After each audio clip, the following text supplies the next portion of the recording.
আমি জানি আলম স্কুলের একজন প্রাক্তন শিক্ষার্থী। ইসলাম স্যারের কাছে আমি 3 বছর যাবৎ কোচিং পড়ছিলাম। তো 2 বছর প্রায় ভালোই ছিল। এরপরে লাস্টের 1 বছরে গিয়ে একদিন অর্ধবার্ষিক পরীক্ষার আগে 2 দিন আগে উনি আমাকে নোটস দিবে বলে, কিছু পড়া দাগায় দিবে বলে ওনার বাসায় যেতে বলে। আমার সাথে আমার আরও 2-3 জন ফ্রেন্ড সহ যাচ্ছিল ওনার বাসায়। ওরা ফ্রেন্ডগুলো আগেও প্রায় সময় যেত, ওদেরকেও নাকি এরকম নোটস দাগায় দিত, পড়া দাগায় দিত, এরকম বলে যেতাম।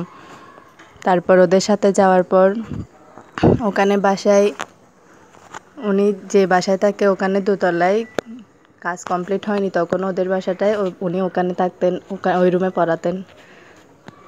তারপর আমি এখানে যাওয়ার পরে উনি আমাকে খারাপ প্রস্তাব দেয়। তারপর আমি ভয়ে একদম জড়সড় হয়ে যাই। তখন আমার প্রতিবাদ করার মতো কোনো সাহস ছিল না, ছোট ছিলাম আমি তখন। আর কি হচ্ছে আমার সাথে এটা অতটা বুঝতেও পারিনি, যার কারণে প্রতিবাদটা করতে পারিনি। তারপর আমার সাথে খারাপ কিছু ঘটে, আমি আর ভয়ে এগুলো কাউকে বলতেও পারিনি। তারপর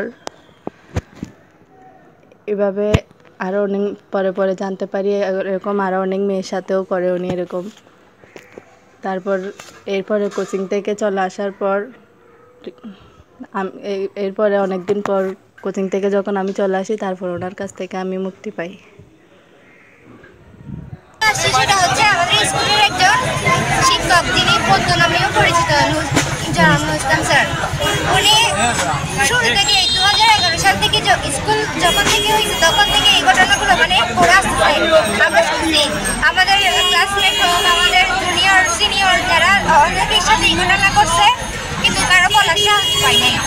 আজকে যারা ভুক্তভোগী তারা আমার বড় ভাইদেরকে বলছে, এটা আমাদের বড় ভাইরা মিলে এই একটা সাহস নিয়ে উপযুক্ত প্রমাণ নিয়ে আজকে এখানে আসছে।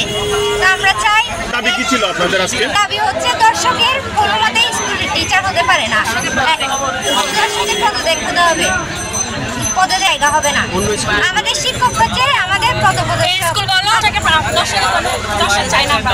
আমাদের স্কুল থেকে পদত্যাগ চাই, অন্য স্কুলে যাতে এরকম করতে না পারে তার বিরুদ্ধে আইনি ব্যবস্থা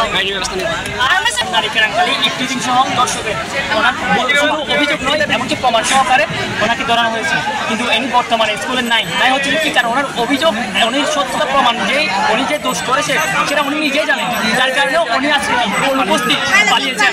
তাহলে উনি যদি নির্দোষ হতো তাহলে উনি সরাসরি স্কুলে আসতো। এবং আমাদের এখানে নুর ইসলাম স্যার, উনি দর্শক আমরা, উনি অনেক মেয়েদেরকে, আমরা প্রাক্তন শিক্ষার্থীরা আসছি, আমরা জানি এখানে কি হলো। এখানে জাহাঙ্গীর স্যার যিনি আছেন উনিও স্যার কোচিং করেন, ছেলেদেরকে মেয়েদেরকে ভয়ে রাখে যে আমার কাছে কোচিং করতে হবে, না হলে পাস করতে পারবে না।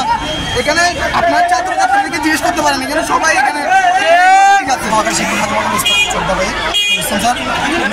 বিভিন্ন দর্শক কিন্তু এখন আমরা দেখতেছি, আর আমাদের যারা আছে অলরেডি আমার সিনিয়রও আছে, যারা হচ্ছে এই দর্শনের শিকার হয়েছে। এখানে উনি বাসায় কিংবা স্কুলে কিংবা হচ্ছে কোচিংয়ে বিভিন্ন ধরনের প্রলোভন দেখিয়ে, ভয় দেখিয়ে, রেজাল্ট ভালো বা পরীক্ষা দিয়ে দিবে এমন দেখিয়ে ওনারা বিভিন্ন ধরনের উনি দর্শকের বিভিন্ন বাসায় ডেকে বিভিন্ন প্রলোভন দেখিয়ে ওনাকে দর্শকের ইয়ে করে। আমাদের দাবি শুধু একটাই, ওনাকে স্কুল থেকে তো চাকরি শুরু করতে হবে, ওনাকে অন্য কোনো স্কুলেও তো চাকরি করতে পারবে না এবং